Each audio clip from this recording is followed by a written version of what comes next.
একটা সেন্টেন্সকে সঠিকভাবে লেখার জন্য এবং বলার জন্য টেন্স খুবই গুরুত্বপূর্ণ একটা বিষয় এবং আমরা আজকে খুব সহজে কিভাবে টেন্স গঠন করতে হয় এবং দেখলেই চেনা যায় যে এটা কোন টেন্সের উদাহরণ সেটা নিয়ে আলোচনা করব। সবাইকে স্বাগত জানাচ্ছি শাইন ক্যারেট কোচিং অনলাইন প্রোগ্রামের আজকের ক্লাসে। শুরুতেই বলে রাখি, ভিডিওটি যদি ভালো লেগে থাকে তাহলে লাইক, কমেন্টস এবং শেয়ার করতে ভুলবেন না। প্রথমে আমরা কয়েকটা স্ট্রাকচার দেখতে পাচ্ছি যে যদি কোনো বি ভার্বের পরে আইএনজি ফর্ম বসে তাহলে সেটা কি টেন্স তৈরি করে? কন্টিনিউয়াস টেন্স তৈরি করে। অর্থাৎ present continuous, past continuous, future continuous, এই তিনটা টেন্স গঠন করার জন্য আমাদের শুধুমাত্র একটা স্ট্রাকচার জানলেই হবে, সেটা হচ্ছে be verb plus ING form. যেমন আমরা যদি একটা আইএনজি ফর্ম নেই, যেমন লার্ন, এই ভার্বটার আইএনজি ফর্ম হচ্ছে লার্নিং। এখন এর পূর্বে যদি বি ভার্ব বসিয়ে দেই তাহলে সেটা কন্টিনিউয়াস টেন্স হবে। এবং কোন কন্টিনিউয়াস হবে? যদি বি ভার্বটা প্রেজেন্ট হয় তাহলে প্রেজেন্ট কন্টিনিউয়াস হবে। আমরা জানি বি ভার্বের প্রেজেন্ট ফর্ম কি কি? এম, ইজ এবং আর। তার মানে এম, ইজ, আর এরপরে যদি আইএনজি ফর্ম যুক্ত করে ফেলি তাহলে সেটা হয়ে যাবে প্রেজেন্ট কন্টিনিউয়াস। আর যদি বি ভার্বের পাস্ট ফর্ম ব্যবহার করি, ওয়াজ, ওয়্যার, এবং এরপরে ভার্বে আইএনজি ফর্ম, তাহলে হবে পাস্ট কন্টিনিউয়াস। আর যদি ফিউচার ফর্ম ব্যবহার করি বি ভার্বের, যেমন শ্যাল বি অথবা উইল বি, তাহলে এরপর আইএনজি ফর্ম যুক্ত করলে হবে ফিউচার কন্টিনিউয়াস। যেমন আমরা একটা সাবজেক্ট হিসেবে উদাহরণস্বরূপ আই কে নিলাম। এখন এই আই এর সাথে আমরা কি করব? একটা বি ভার্ব যুক্ত করব, এরপর আইএনজি ফর্ম যুক্ত করব। যেমন আই এম লার্নিং, তাহলে এটা কোন টেন্সের উদাহরণ হয়ে গেল? Present continuous. এটাকে যদি পাস্ট কন্টিনিউয়াসে রূপান্তর করি তাহলে হবে আই ওয়াজ লার্নিং, আমি শিখছিলাম, পাস্ট কন্টিনিউয়াস হয়ে গেল। আবার এটাকে ফিউচার ফর্ম করব, তাহলে হবে আই শ্যাল বি লার্নিং বা আই উইল বি লার্নিং। তাহলে আমরা তিনটা কন্টিনিউয়াস টেন্স গঠন করতে পারি একটা মাত্র স্ট্রাকচার জেনে, সেটা হচ্ছে be verb plus ING form. এটার মাধ্যমে আমাদের কি হয়ে গেল? তিনটা টেন্স কিন্তু ক্লিয়ার করে ফেললাম। এই তিনটা সেন্টেন্সকে কিন্তু আমরা অ্যাসার্টিভ স্ট্রাকচারে ব্যবহার করেছি। এটা যদি আমরা ইন্টারোগেটিভ করতে যাই তাহলে কি করব? শুধু এই বি ভার্বটাকে সাবজেক্টের আগে বসালে ইন্টারোগেটিভ হয়ে যাবে। যেমন এম আই লার্নিং, শেষে নোট অফ ইন্টারোগেশন দিলে এটা ইন্টারোগেটিভ হয়ে যাবে। আর যদি এটাকে নেগেটিভ করতে চাই তাহলে শুধুমাত্র বি ভার্বের সাথে নট যুক্ত করলে নেগেটিভ হয়ে যাবে, আই এম নট লার্নিং।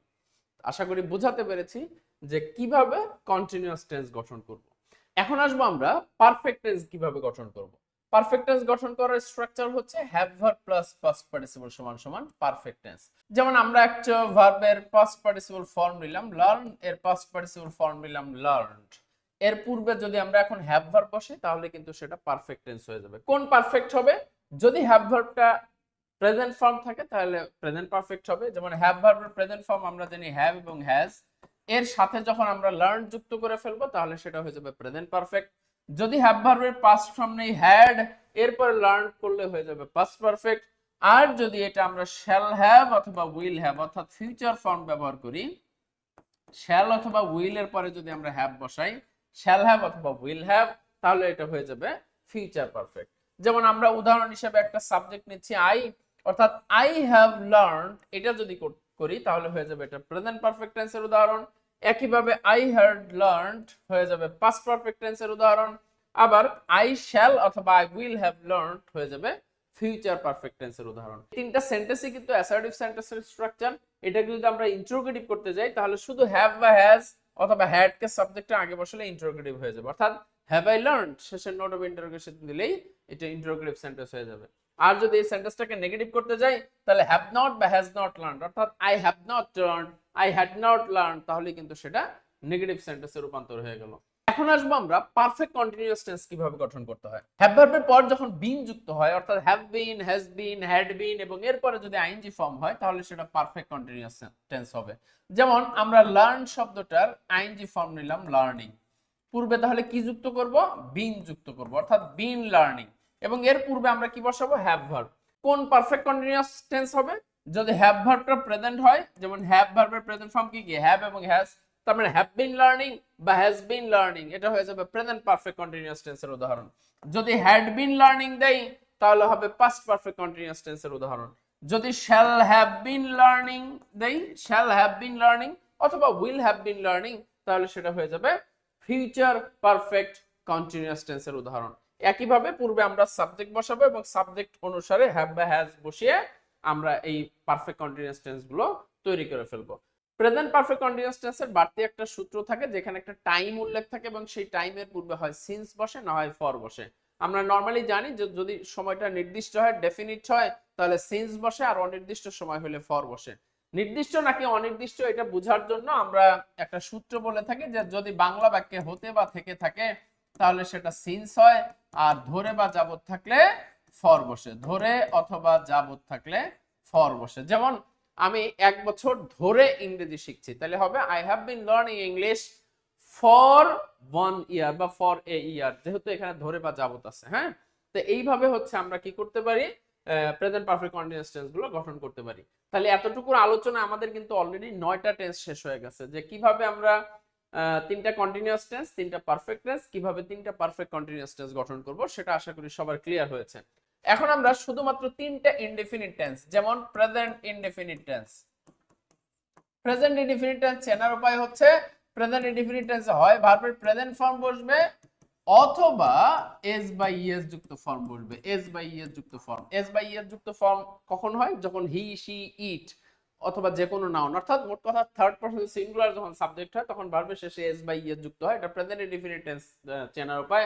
যেমন গো অথবা গোজ, এই যে দুটো ভার্বের ফর্ম নিলাম আমরা। এখন আই অথবা হি দুটো সাবজেক্ট আমরা নিচ্ছি, যে আই এর সাথে গো যখন বসবে, হির সাথে যখন গোজ বসবে, এই দুটো সেন্টেন্সই কিন্তু প্রেজেন্ট ইনডেফিনিট টেন্স চেনার উপায় বা প্রেজেন্ট ইনডেফিনিট টেন্স গঠন করার উপায়। এখন এই প্রেজেন্ট ইনডেফিনিট টেন্স কে নেগেটিভ বা ইন্টারোগেটিভ করার জন্য কি লাগে, ডু অথবা ডাজ, অর্থাৎ ডু ভার্বের সাহায্য নেয়। অর্থাৎ এই সেন্টেন্সটাকে যদি আমি নেগেটিভ করি তাহলে হবে আই ডু নট গো অথবা হি ডাজ নট গো। আর যদি এটাকে ইন্টারোগেটিভ করতে যাই তাহলে ডু বা ডাজ কে সাবজেক্টে আগে নিয়ে আসতে হয়, অর্থাৎ ডু আই গো অথবা ডাজ হি গো। মনে রাখতে হবে একটা বিষয়, যে ডু বা ডাজ বসার পরে মূল ভার্ব সবসময় কিন্তু বেস ফর্ম হয়ে যাবে। এই হচ্ছে প্রেজেন্ট ইনডেফিনিট টেন্স গঠন করার উপায়। এরপরে পাস্ট ইনডেফিনিট টেন্স আমরা কিভাবে গঠন করব। পাস্ট ইনডেফিনিট টেন্স গঠন করার পর হচ্ছে মূল ভার্বটা সবসময় পাস্ট ফর্ম হবে, অথবা যদি আমরা এটাকে নেগেটিভ বা ইন্টারোগেটিভ করতে যাই তাহলে ডিড ভার্বের সাহায্য নিতে হবে। যেমন আই স, আমি দেখলাম। এটাকে যদি আমরা নেগেটিভ করি তাহলে কি আসবে, আই ডিড নট, এবং মূল ভার্বের বেস ফর্ম হবে, আমরা জানি যে ডু ভার্বের পর মূল ভার্ব সবসময় বেস ফর্ম হয়। অথবা এটাকে যদি ইন্টারোগেটিভ করতে যাই, এই ডিডটা সাবজেক্টে আগে আসবে, তারপর মূল ভার্বের বেস ফর্ম বসবে। এই হচ্ছে পাস্ট ইনডেফিনিট টেন্স গঠন করার অথবা চেনার উপায়। এবং সর্বশেষ হচ্ছে কি, ফিউচার ইনডেফিনিট। তাহলে ফিউচার ইনডেফিনিট টেন্স আমরা কিভাবে করব। ফিউচার ইনডেফিনিট টেন্স গঠন করার উপায় হচ্ছে সেন্টেন্সে কি করতে হবে, শ্যাল বা উইল এবং এরপরে ভার্বের বেস ফর্ম বসালে ফিউচার ইনডেফিনিট হয়ে যাবে। যেমন আই শ্যাল ওভারকাম কিংবা উই শ্যাল ওভারকাম, এই যে শ্যাল বা উইল এরপরে ভার্বের বেস ফর্ম দিলাম, তাহলে বুঝতে হবে এই সেন্টেন্সটা কিন্তু ফিউচার ইনডেফিনিট বা ফিউচার সিম্পল টেন্স। এটাকে যদি নেগেটিভ করি শ্যালের সাথে নট যুক্ত করব, আর ইন্টারোগেটিভ করলে শ্যালটাকে সাবজেক্টে আগে আনলেই ইন্টারোগেটিভ হয়ে যাবে। Thank you.